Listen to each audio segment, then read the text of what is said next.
What is going on, ladies and gentlemen, and welcome back to another reaction. Today we have a reaction to Internet Historian, one of my favorite channels in the entirety of YouTube. He released a new video. It's kind of a long one, so we decided to do a reaction to it on the Twitch. It's called The Cost of Concordia. If you guys want to be involved with those reactions live, you can go to my Twitch. Be sure to leave a like and subscribe if you enjoy the reactions, and if you have any suggestions, you can leave them down below in the comments, or you could join my Discord and leave them there. That way you'll always be updated with the streams and the YouTube. Without further ado, we're going to get into this reaction. Hopefully you guys enjoy.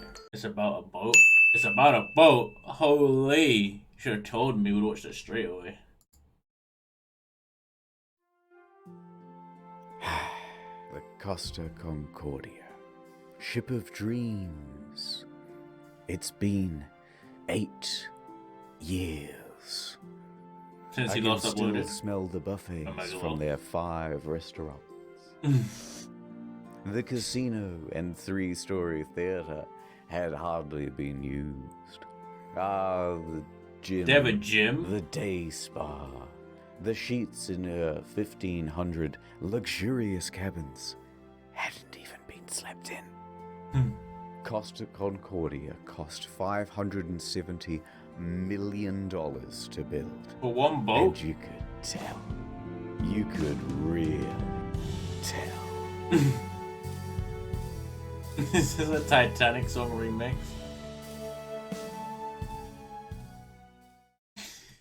I remember it like it was just a Hold on. That is a lot of money for one boat. But it did look pretty luxurious. few years ago. We had left Civitavecchia, a port in Rome, and we were making our way to Savona.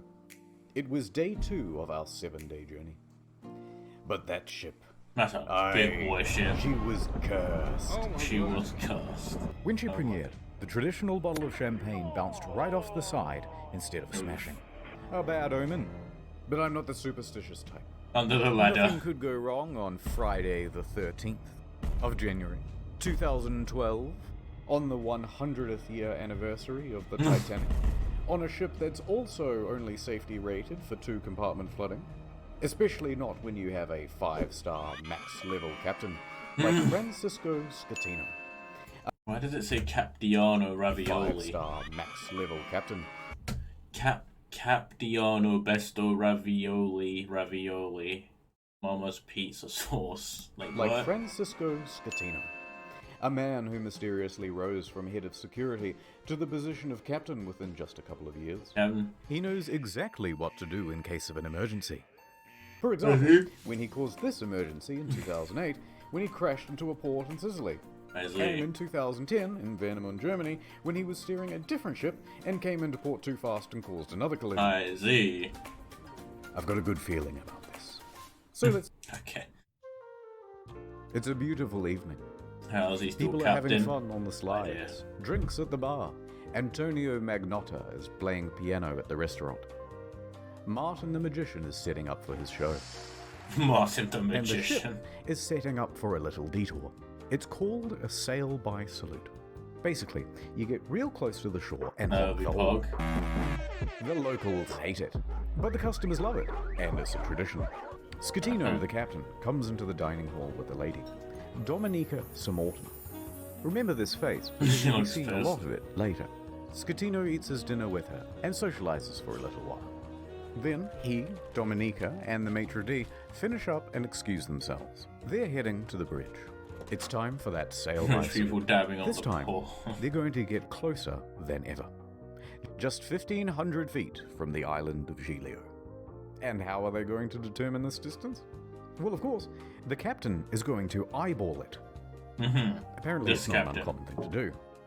Scatino turns to the fella steering, his helmsman, Jacob Ruslibin. First interesting tidbit. Costa Crociere has hired Jacob from Indonesia at a rock-bottom price, and he's a bit of a newbie to the job. In fact, his profession hitherto, a painter and a cleaner. It's his first time steering a massive ship, and he's very excited. At least, we think he is. It's hard to tell because he doesn't speak English or Italian very well at all. Off to a good start. Why? The second in command orders the helm. Why do you have a guy who steers your ship who you cannot understand his language and he cannot understand your language. Ah, morons. To 290. Now, don't be confused by these numbers, they're just the degrees on a compass. At the same time, the captain whips out his cell phone and calls former captain Mario Palombo, who lives on the island. They chat about the safe distance to Giglio's shores. Random Asian it's all very peasant. casual. Anyway, Mario says that the safe distance is between 0.3 and 0.4 miles from shore. The captain is going all in. This is not his first sail-by salute, so he's confident in what he's doing. We're going closer than we've ever been before. The captain's eyeballing it again. New heading of 300, he tells the helmsman.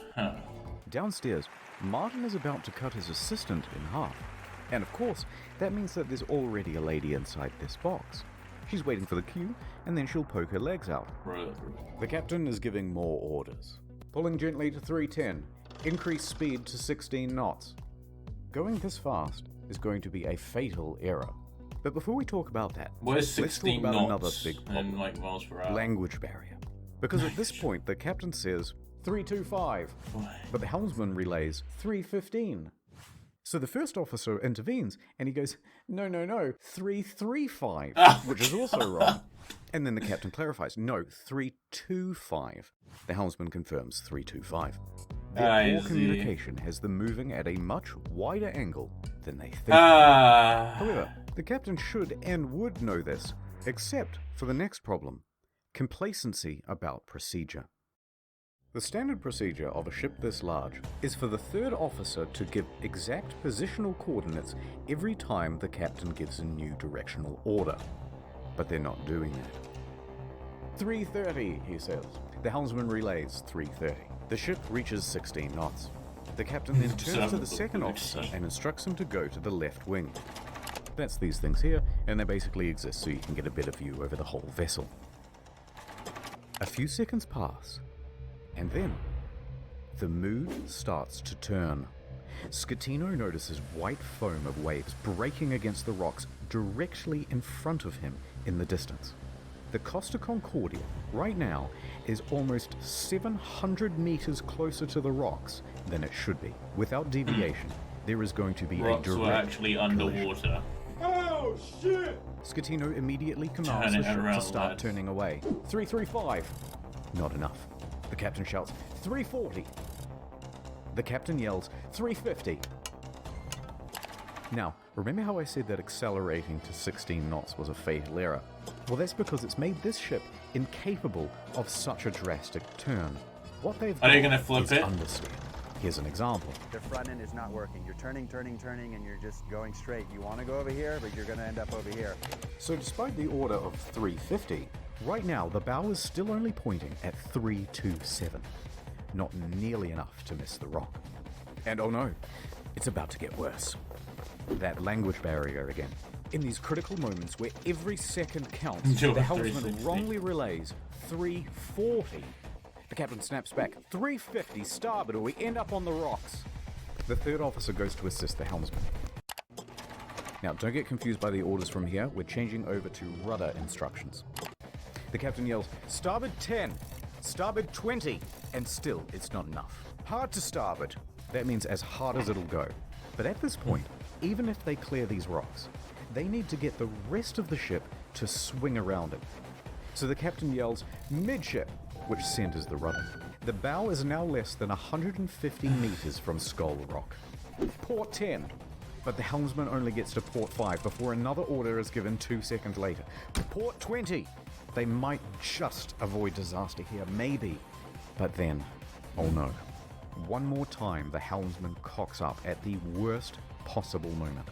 The helmsman goes to starboard instead of port. Oh no. The swing. 8 seconds later, he realizes the error and corrects, but it's too late. He has just turned a probable near miss into a sure hit. All they can do now is hold on as the bow of the ship narrowly passes by the rocks. Hard to port! The second officer yells, we're gonna hit! Collision. Oh. No, God.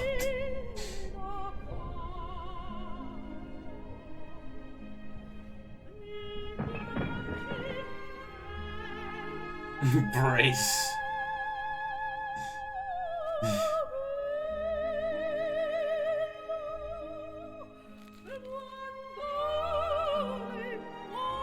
And here we go with the advert. That was never going to end well. True. Edge time. Downtown Nordtown. Pretty sure wait, do I have NordVPN? It's day 56 of playing Russian roulette. Seems I never win. I do have NordVPN. PogChamp. Somebody has to.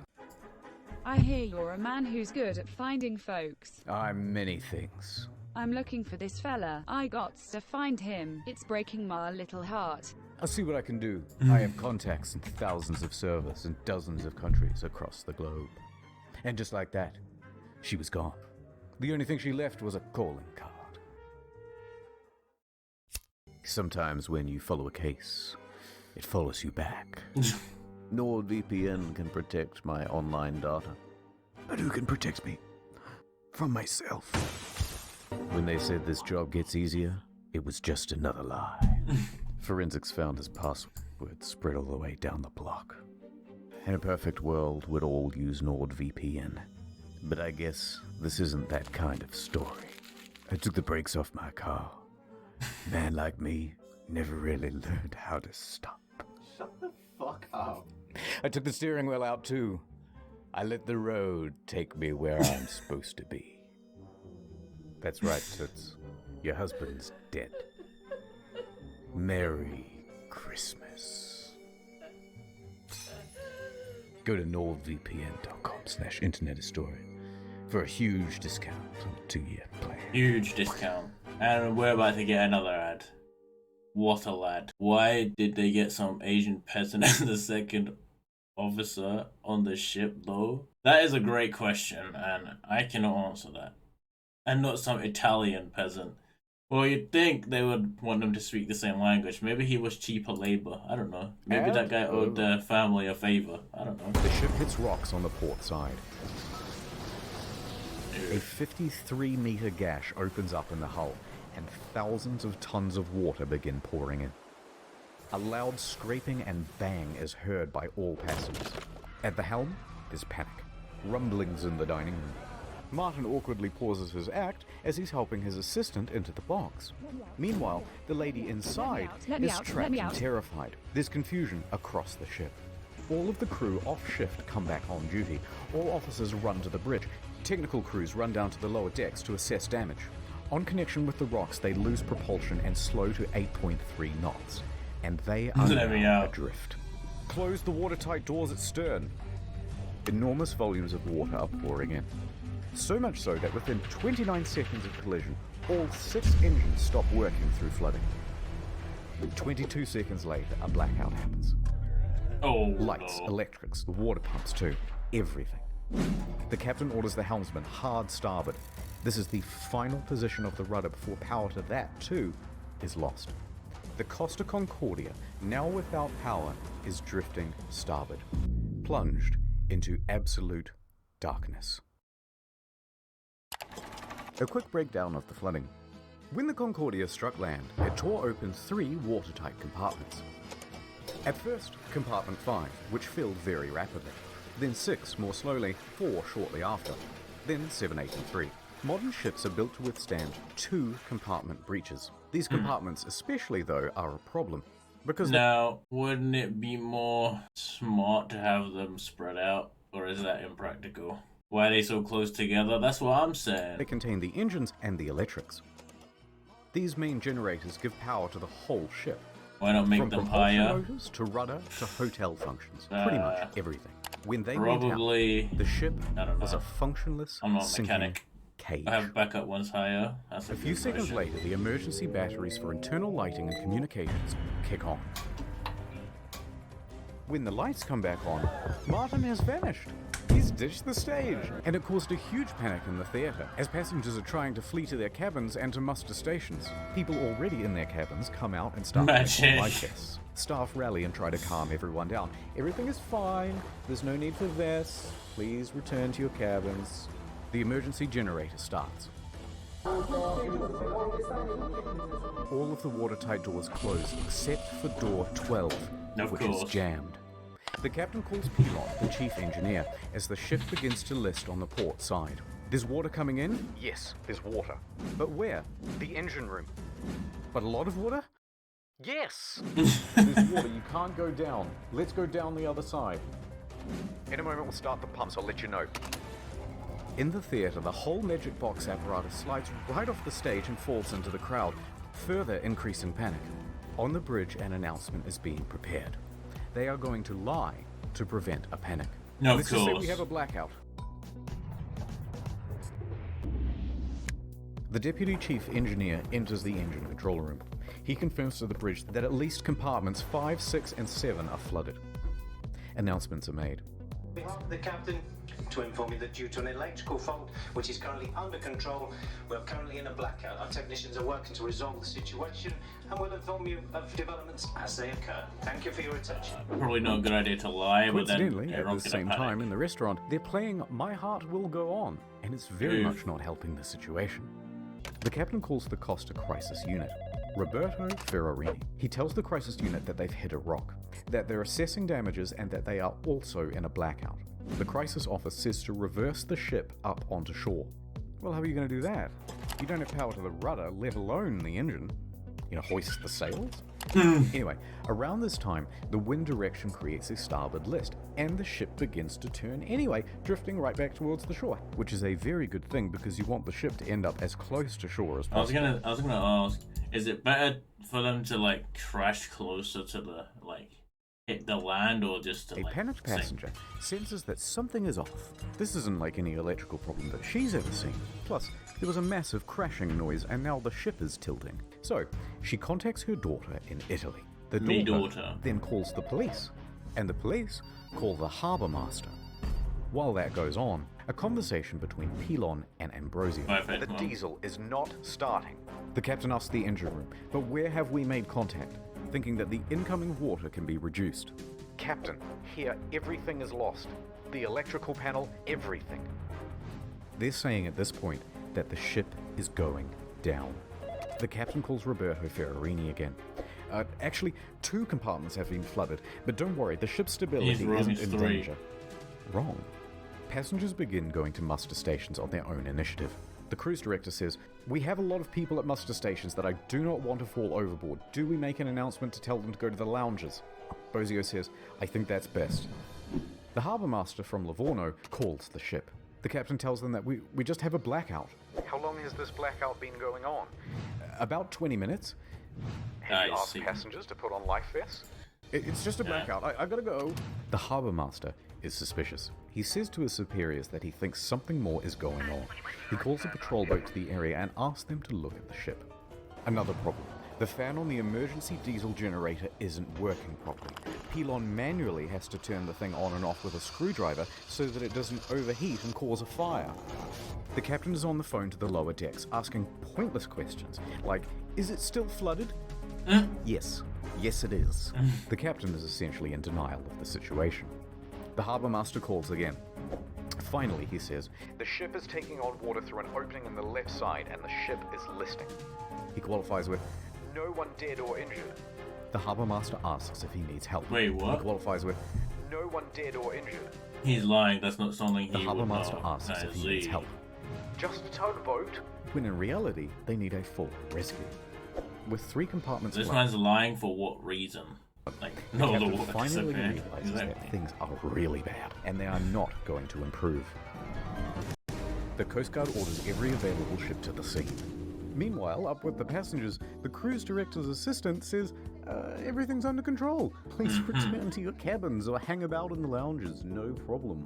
She said this despite knowing it was wrong and that it further endangered lives. Most passengers at this point, though, aren't listening to this nonsense. Exactly. And they're busy figuring out how to abandon People aren't the ship. stupid. Bang, bang, bang, bang, bang, bang, bang, bang.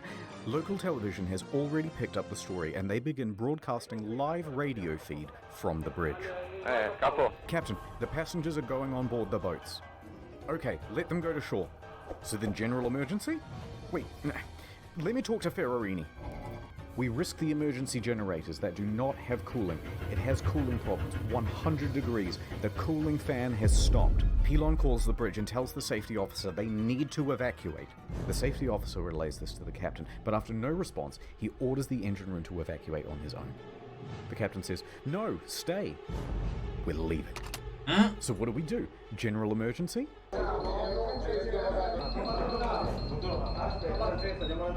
The captain tells Ferrarini that he's abandoning ship. Abandoned ship! Another announcement is made. Ladies and gentlemen, your attention please. The situation is under control. Please remain calm. But at this time, proceed to your muster station. They're located outside on deck 4. The Livorno Coast Guard Abandoned calls ship. again. The captain declares distress. The Coast Guard officially calls for rescue operations.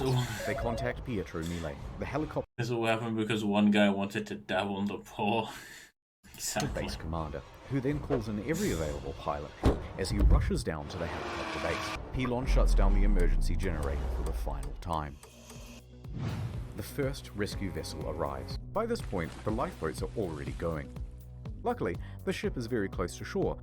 Oh, perhaps too close to shore. The ship forcefully runs aground, creating an uneven center of gravity, and it begins heavily listing starboard. The captain issues a general emergency on board.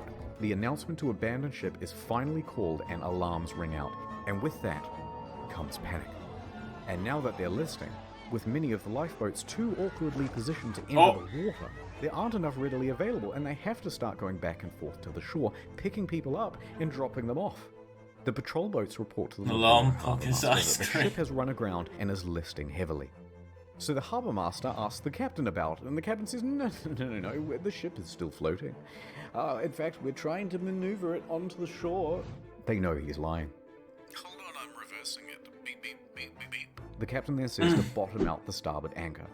So they drop out the anchors, but let out too much chain, effectively rendering them useless.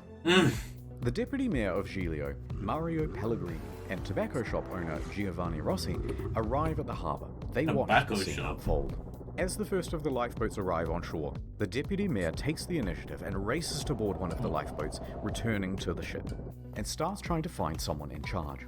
He gives up and starts helping passengers.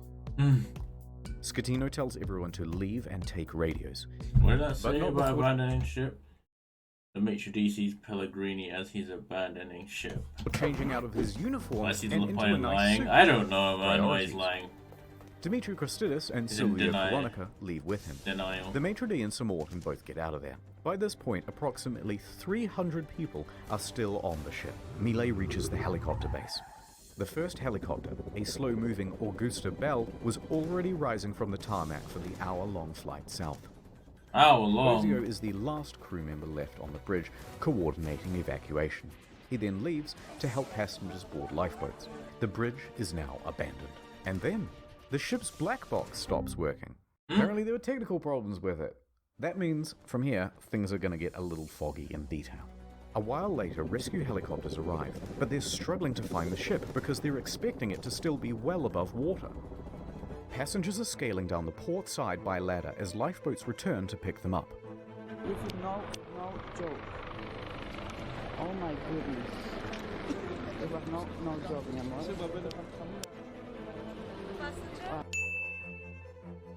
Yes. The Not girl. allowed to make a film I'm movie. allowed. I'm allowed. A second helicopter, a faster model, Codename Nemo sets 1. off. The ship stops healing and comes to a final resting place. Now the Coast Guard calls the captain because he's just People learned still on board that is the captain counting has down at the abandoned top, the look. ship. The That's captain pretty cool. claims, no, actually I slipped and I fell into one of the lifeboats. I'm close. But now that I'm on board, I may as well head back to shore. DeFalco tells the captain to get the fuck back on board. And the captain kind of acts confused and then effectively refuses. So the captain makes it to shore. From here, we only have mainstream news report to rely on, so it's not going to be super accurate. But they say that Giglio's police chief then finds 110 survivors on the rocks at Point Gabbianara. And among them is the captain. It's not known whether the captain helped anyone while he was there, and in fact, I the police doubt chief it. claimed that he just sat on the rocks and watched other people do the rescuing. Not much A of a while later, captain. a rescue boat picks up the captain and takes Is that punishable? Like, can you go to jail for that? him to the harbour. He speaks to doubt the it. police. He then finds the ship's onboard chaplain, Father Rafael Molina, and cries to him for about 15 minutes.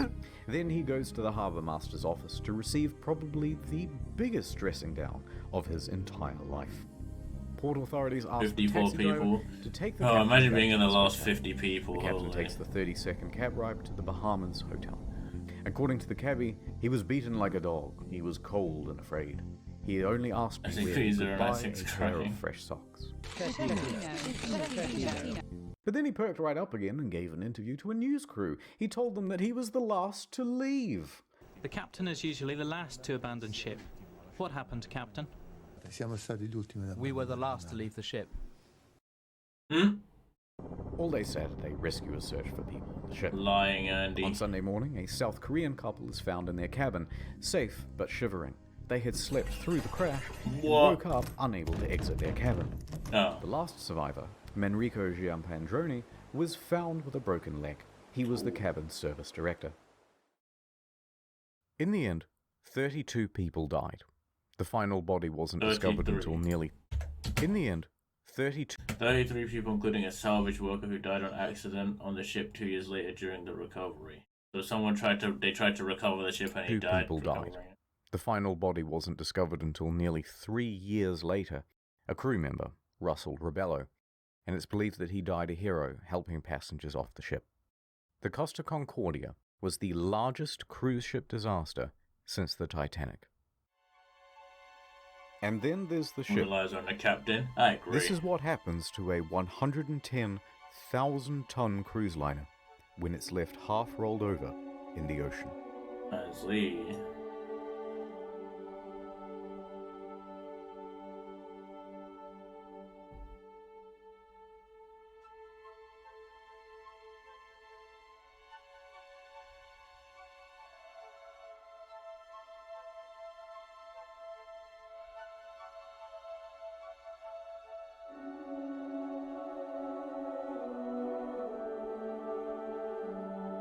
Looks like something out of Bioshock.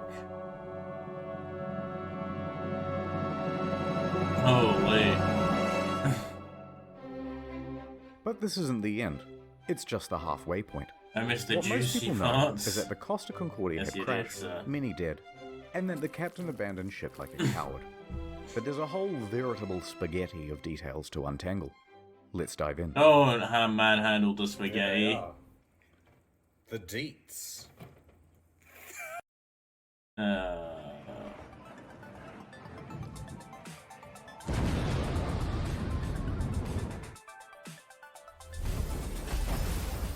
Looting. Loot box time. The Costa Concordia was more than just a floating resort. There's a mall, a casino, cha-ching, cha-ching. This iron chest was full of safes and cash registers and expensive fittings. And there were plenty of gamers prepared to sneak by authorities and try their luck in the hot zone. Within days, police divers reported that valuable items, once seen lying around the ship, were now missing. Wet socks. High-end liquor, expensive furniture, dining sets, cash from the casino, cash registers, Why not? jewelry and display cabinets, safes, Japanese woodblock prints by famous 18th century artists, as well as the iconic bell, which hung from the bridge of the ship. It was never found. Who steals a big fuck-off bell? Even the server admins were getting involved. 4 divers who were part of the company contracted to refloat the Concordia were spotted on CCTV, sneaking out to the ship. A patrol boat was dispatched, and the men were caught inside the fancy suites with rucksacks full of stolen goods. The 4 men are charged with stealing and thieving and pinching. Later on, stolen as well as legitimate items found their way to Amazon and eBay. Ships from the casino, postcards, and cabin access cards became highly sought after souvenirs. Who wouldn't? Watermark. Some Australian guy even made a listing for the ship itself, No. advertising it as buy This is buyer to collect. How you gonna collect the shit, big boy? How can you sell shit without getting caught? You And know if they just although keep there were that plenty bill. of bidders, eBay pulled the plug.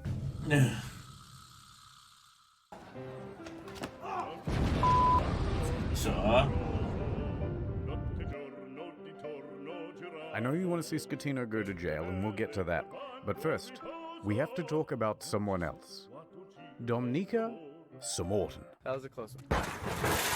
There was speculation that she was on the bridge that evening because she was the captain's mistress.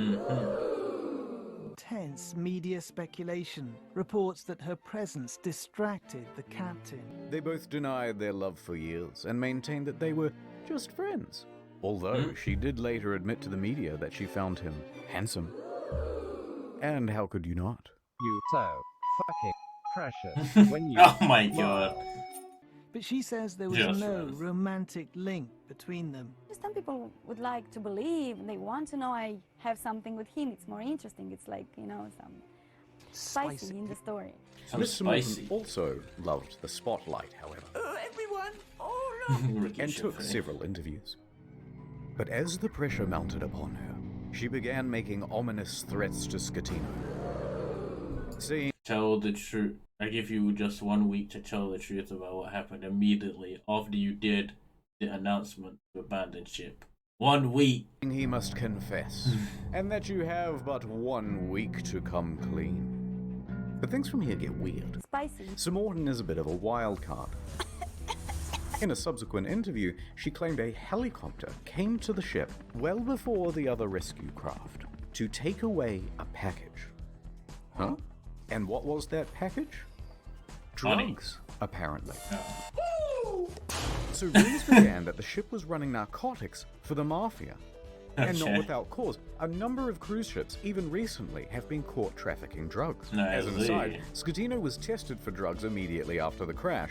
He tested negative for drugs in his system, but trace amounts of cocaine were found in a hair sample. Makes it smoother and maybe he uses it, dry. Nonetheless, the Concordia was searched and no drugs were reportedly ever found. How did we get here? Oh right, a helicopter. Samorton commented on it again the next day and said, actually, that helicopter was just for the captain as a means of evacuation from the ship. But they didn't even evacuate by helicopter. The captain also wouldn't be the first person off the ship. Imagine if Scatino just flew away on a helicopter before any rescue crews even arrived. Does she expect me? What does that say? First sign about first class rescue service. I think this confusion is caused by low IQ.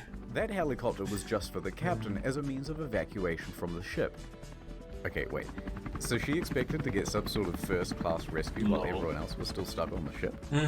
Wait, how did we get here? Oh, right. I guess you did. Captain.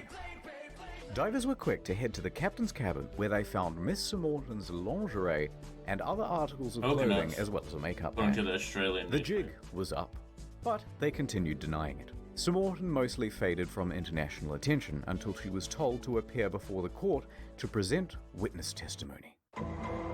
The judge pressed her to be truthful about their relationship, or she would be held in contempt. Either tell me the truth or shut up. So finally, she admitted it. Yes, I had a sentimental relationship with the captain. Stop. But now, stop asking about my private life. She was indeed the captain's lover. What is up, Trouble Alert Nation? No cheated on his wife with C-Mortan. Oh my god! She and Scatino had been having an affair for several weeks. She also said that on the night she boarded, she didn't have a ticket. Ticket, please. And didn't need to pay because nobody questions you when you're the captain's lover. True. Naturally, she gave another confusing interview after leaving court. I want to say that today is the second time I died because the first time I died in the night of the crash with my psychological brain and problems. And today I died the second time because, of course, people find out something that I try to hide. Subsequent to the trial, she used her fame in Moldova to become a political activist. Often appearing on television, she used her fame in Moldova to become a political activist. Telling how she manages in Great Britain with record COVID-19 cases. Often appearing on television and radio and in articles covering protests, accompanied by pictures of her being arrested by police. She's complaining there's enough bins in the area. The police are telling her to calm down and point out there are bins right there. The crowd are standing around is telling the police she's allowed to protest here. And generally white knighting. I see.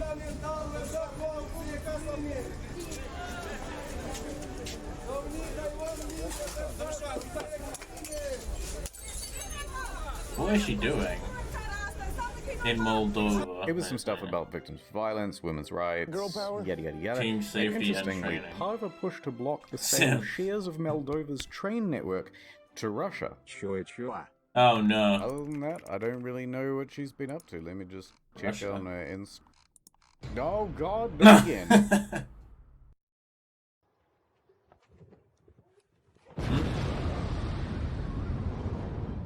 Lawsuits. Several civil suits were quickly lodged against Costa Crociere, and their parent company, Carnival Cruises, immediately saw a share drop of 23%. Yikes.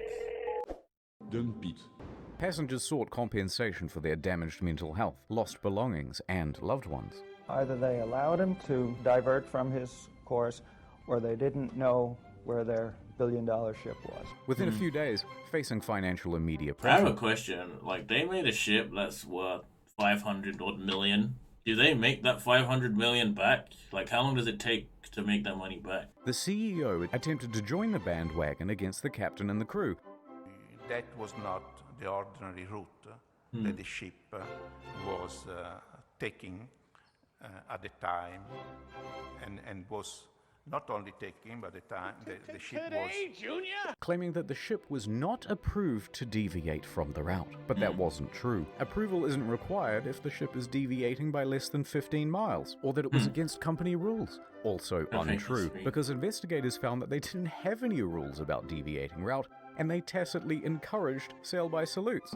Now, in response to the civil suits, Costa Crociere offered passengers 11,000 euros each as compensation. That's kind of That small. doesn't sound. 11,000 euros, about $14,000, is the minimum It'll take how many years to make under that cut? international It'll take law many years to when a make that ship is money, right? abandoned. This was to reimburse them for their tickets, as well as any costs they accrued in having to unexpectedly travel home early. And that was supposed to that it? release them from everything and anything that has to do with this accident. I cannot ask for more than this. A lot of passengers, understandably, were not too happy with this deal, and they refused to take the money. We think the offer is an insult. For what these poor passengers went through, we think that the compensation being offered is not commensurate. I mean, the lawyer's not working for free, so he's hoping they get some kind of money, you know? Take it. Compensation being offered is not commensurate. Later, Costa Crociere would lodge a plea deal with the Tuscany court to pay a €1 million fine to avoid a criminal trial. The judge agrees. Costa Crociere is now off the hook for all criminal liability for the whole thing. They've washed their hands of the incident and flecked the residual droplets of responsibility onto the faces of 6 staff members. Passengers and relatives of the dead are livid that the company has been able to avoid criminal responsibility. Offered is not commensurate. Civil suits against the company continue. By the way, the residents of the island of Giglio also banded together and sought damages. They didn't get much. Eventually, passengers who refused the initial compensation of 11,000 joined civil parties against Scatino in his trial in 2015. Is not commensurate. They were awarded 30,000 euros each. Other cases, especially those involving lost relatives, are settled for undisclosed amounts. So they get 30,000, but like, how much of that was getting paid to the lawyer, or were they getting actually 30,000? Oh god. Get 20% off Top Shop and Top Man at ASOS now. Your Janies. Your Janies. New York attorney Peter Renee traveled to Budapest to represent 6 real survivors of the disaster. At Ronay & Ronay, we personally work on every case. And we'll work harder than anyone to get you the most money possible in the shortest amount of time. And while on the job, a 7th case cropped up via email. An elderly woman, Alona, said, "Help me, Mr. Ronai, for I have lost my daughter, Eva, and my 5-year-old granddaughter, Roxana." So Mr. Renai agreed to So he used the same face. Don't most scams just target old people? Speak with her. However, there were some inconsistencies in her story. Neither Eva nor Roxana were on the passenger list. Odd, but Costa is known to have stowaways. Gotcha, bitch. Still, Mr. Renai was suspicious. They wouldn't cheaty old Petey, would they? Renai inquired further about why she was on board, especially without a ticket. Ilona said, Well, I don't know, but you should ask her boyfriend. Zolt Horvath. He'll know all the details. I'm up all night. I'm going crazy, he said. But Mr. Renai was still suspicious. Because then she asked, how much money do you think this is worth? This is a huge red flag, Petey. In 20 years of doing this, you've never had anyone ask about money. Why now? So Mr. Renai hired an investigator and sent photos around of the missing girl. The next day, the phone rang. Ahoy hoy. It was the boyfriend. Ahoy hoy. Look, there's been a bit of a misunderstanding and the child isn't missing at all. Uh-huh. And then he claimed he was confused because he had done too many drugs the night before. Oh. Okay, can I speak to the daughter then? At first, he was refused. So Renai said that he'd have to file a missing persons report to the police if he couldn't. The boyfriend relented. That night, Renai met with Zolt and brought the police with him. He speaks to the granddaughter and asks her if she's seen Mum. Yeah, I saw her today. Oh, really? Yeah, we went to the park today and we went on the swings. That's a disturbing way to talk. The jig was up. Like so the mum walks into the room sheepishly. It's a miracle. And the story changed again. Okay, I'm not dead, but I did injure my leg when I jumped from the ship. And then I immediately flew back to Budapest. Although don't worry about checking my leg because there are no visible marks or injuries. Oh, Petey, I'm beginning to think they weren't even on the boat. Yep, cool story. So it turns out this lady isn't her mum, it's just a neighbour. Eventually, it was a neighbour. Make the pair confess. And then they said, hey, we haven't done anything wrong. We haven't taken any money. And in the end, it looks like there'll be no criminal punishment for the scam, because Hungary, a former communist country, has no laws against insurance fraud on the books. Huh? The law firm that never sleeps, call 1-800-6647. Oh, that's a bad idea. Oh, that's a very bad idea. Oh.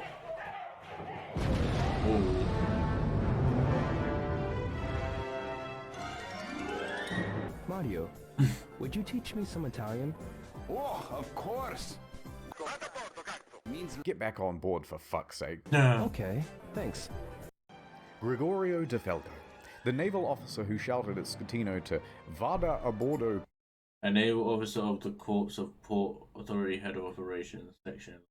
Falco was responsible for overseeing and safeguarding the waters around Livorno.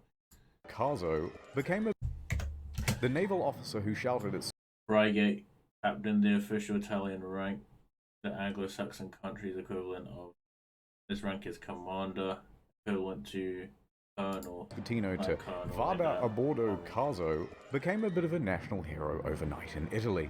He, like the rest of the world, expected Scatino to go down with the ship.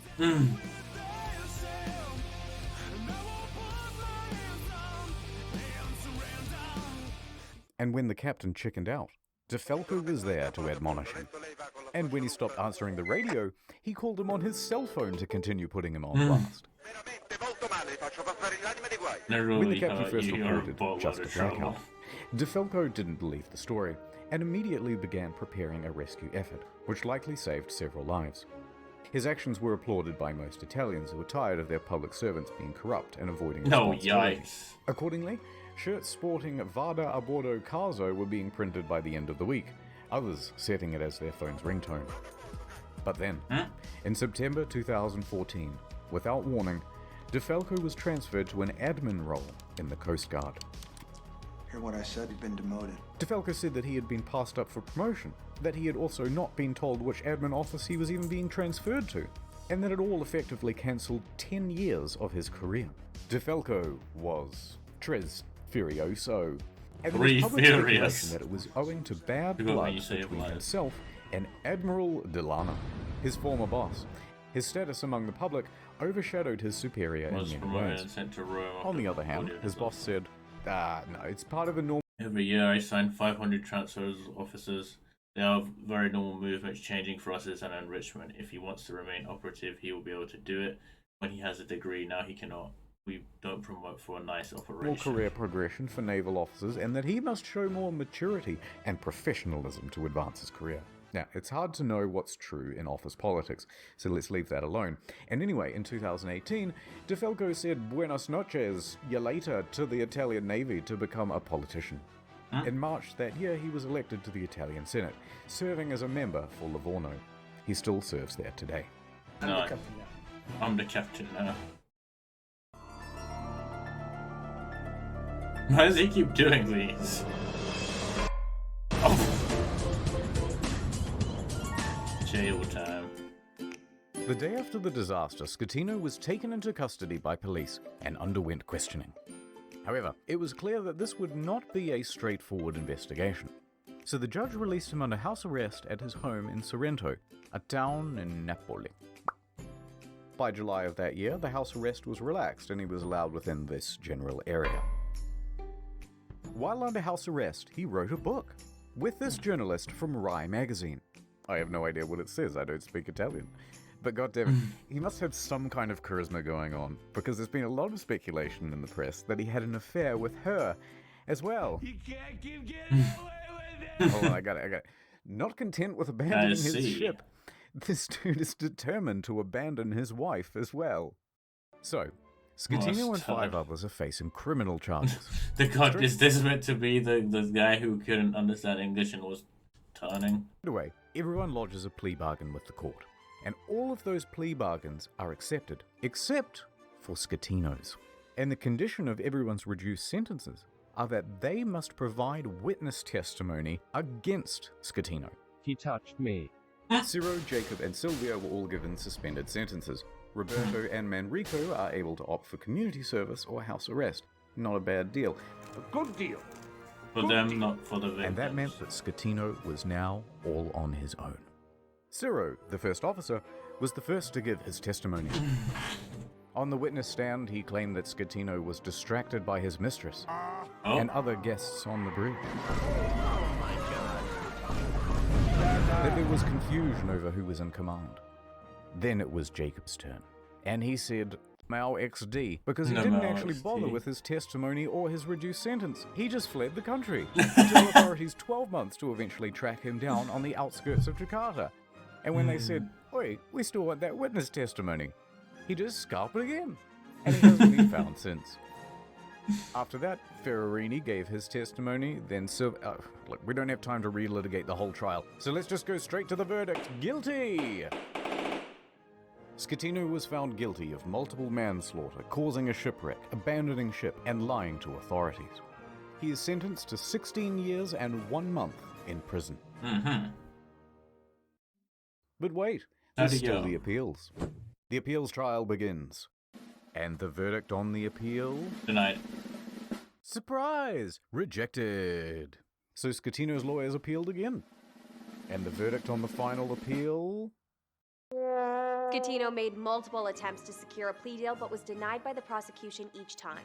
The prosecution called for Schettino to be sentenced to 26 years in prison, calling the incident a Titanic affair. Oh, okay, I see what you did there. Schettino was not present. His lawyers stated that he was waiting outside of the jail for the ruling, so that if his plea was rejected, he could immediately start serving his sentence. And with that, 5 years and 4 months after the disaster, he was finally in a cell.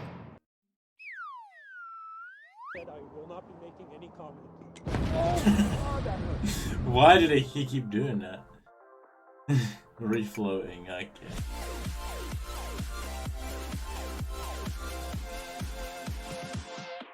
The salvage operation was enormous. It took over 2 years and cost an estimated $1.2 billion. Beginning in early 2012, they first spent 2 months pumping fuel from the ship's tanks. At the same time, they had to pump seawater in so that the balance wasn't affected and the ship didn't slide around. In early 2013, a platform was built under the ship to prevent it from falling further. Sponsons were then attached to the sides of the ship and cables attached to the underwater platform. The sponsons were then dragged underwater and opened up to allow the ocean to fill them.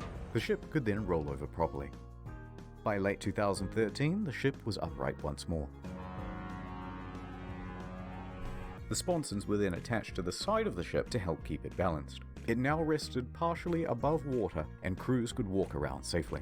By July 2014, the water was removed from the sponsons and compressed air was pumped in to lift the ship.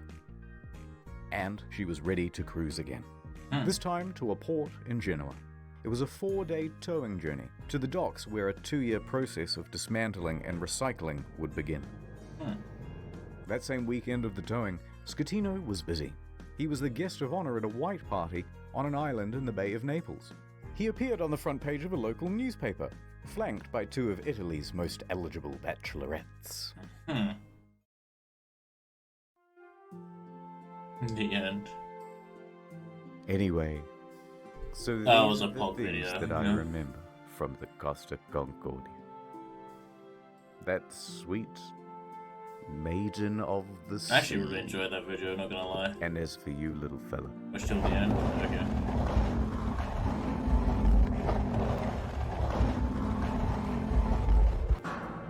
Well, it's time to return you from whence you came.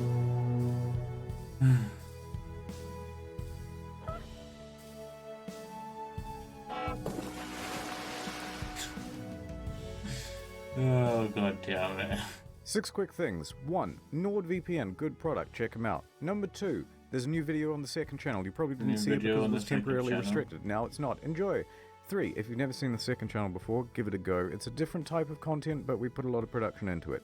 It's not just offcuts. 4. There are a couple secret channels as well, but I ain't telling you where they are. 5. No more 45-minute videos on the main channel. Back to 10 to 15 minutes and more of them. 6. There's a Q&A coming out next week on incognito mode. It's got a ton of detail that we had to cut for the sake of brevity, and will no doubt feature a ton of corrections as well. That's it. Thank you. Not the bell. Spicy.